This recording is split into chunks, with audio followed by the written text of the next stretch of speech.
Hello and welcome to the Toffee Blues, your source for all things Everton, and welcome to another 24/7 news report.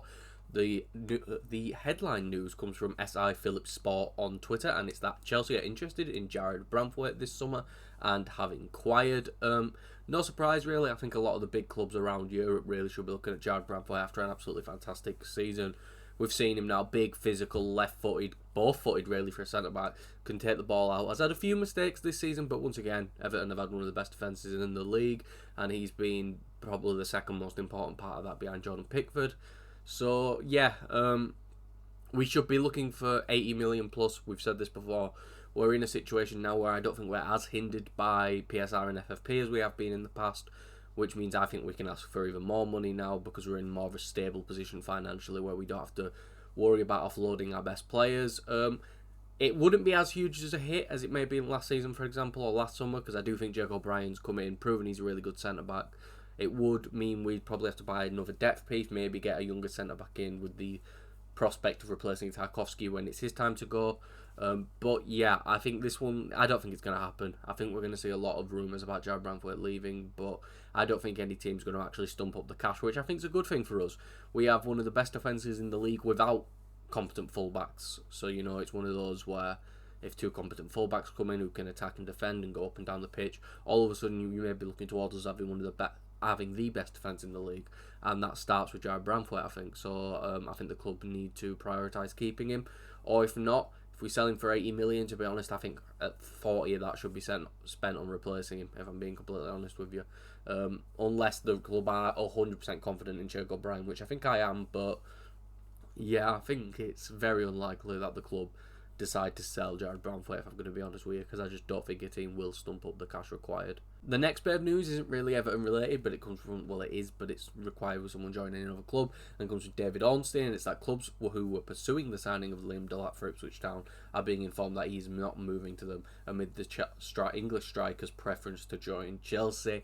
A bit unfortunate, but I don't really care, to be honest with you. I don't think Delap's this world-class talent, but he's a good striker. I think he could have scored goals for us.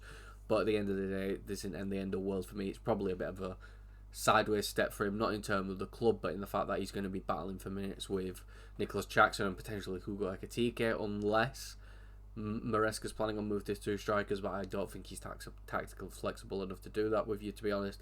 And I think it's going to be even more awkward if Maresca potentially loses his job at the end of this year, which I think is a very good possibility, considering the way the Chelsea are turning, the downturn of form from Cole Palmer, who, even though he looked fantastic last night, seems to, you know, not really be playing his best football when he's being, you know, shoved into a role that, although he can play, it doesn't suit his strengths and his ability, the best thing, which is allowing him to roam free and impact the game himself.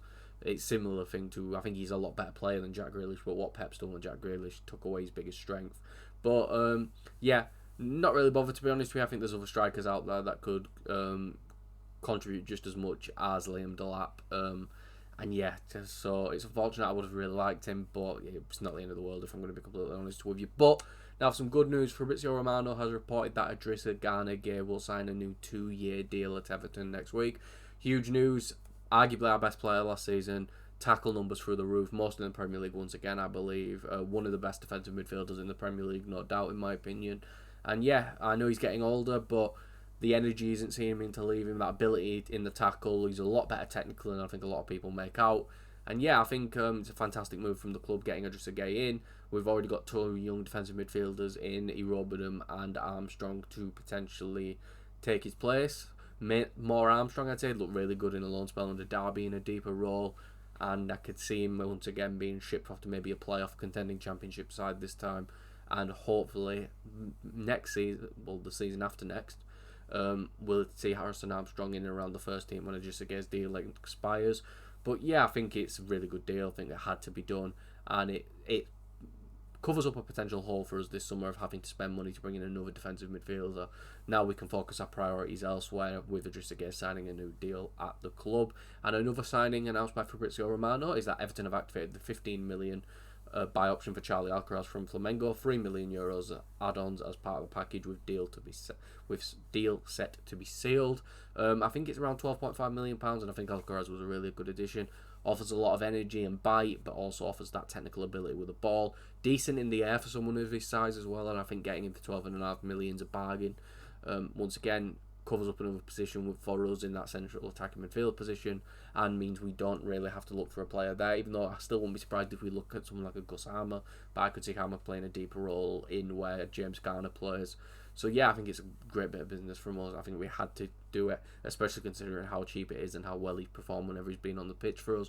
But I can imagine quite a lot of videos I've mentioned this, but I think he's an absolutely great player.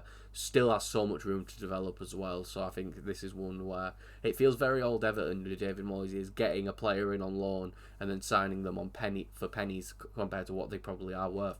I think Alcaraz is easily worth 20 to 25 million if you look at some of the performances he's been putting in. So to get him to close to half that, absolutely fantastic business from the club, and it's one we had to do really. The next bit of news comes from Everton.news, and it's Callum Wilson is of interest at Everton this summer. Leeds United are also interested in the Newcastle striker, who could be set to be a free agent with his contract expiring at the end of next month. I would avoid this like the plague. Got a few stats here for this season. 0 goals, 0 assists in 317 minutes, playing 490 minutes is around. Again, not really his fault he got injured, but 1 shot in target in 4 matches for a Newcastle side that creates a ton of chances as one of the top assisters in the league in Jacob Murphy. And yeah, he was fantastic in 22-23, I believe it was. I think he got like 21, 22 goal contributions. But at the end of the day, he played a lot more games there, wasn't injured. I think injuries have caught up to him. I think he'll probably still want a decent pay packet compared to what he's on at Newcastle. I don't think I'd offer him like 40-50 grand a week. So I think it's one where a move to the Championship is probably best for him, to be honest. Maybe go back to Coventry. But even then, they've got Haji Wright, who they'd probably rather stick with over Callum Wilson. I just don't think his knees have it, his legs have it anymore. A big part of Callum Wilson was his pace and his ability to get him behind. He doesn't have that anymore. And yeah, I think this is a very backward step towards what we were doing when we had no money and where we were having to go around the bargain bins for signings, and I just don't think that's one we should be doing. I think Beto's miles better than him. I think Calvert-Lewin's miles better than him, to be honest with you.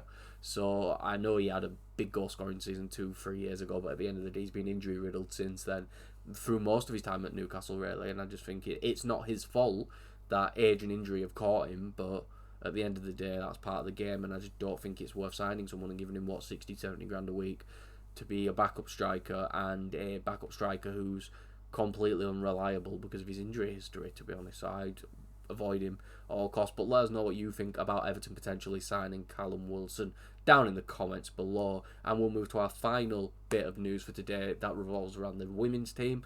Hannah Forshaw has been appointed as the new CEO of Everton Women and will take up her position for the 2025-26 Barclays WSL season. Forshaw has had her quotes come out, and what she said was, "It's clear that the club's owners, the Friedkin Group, have big plans for Everton Women, and the opportunity to lead the team tasked with bringing those plans to fruition is highly exciting. Turning Goodison into a permanent home for Everton Women is a real statement of intent. The ambition is to build an Everton team in our new home that makes our fans proud and which challenges for honours. I'm looking forward to working with Brian Sorensen, the players and everybody at the club as we strive to fulfil that vision." Really good quotes to hear. I don't know much about Hannah Forshaw, but really good to hear that the club are ambitious, as we should be with this stadium.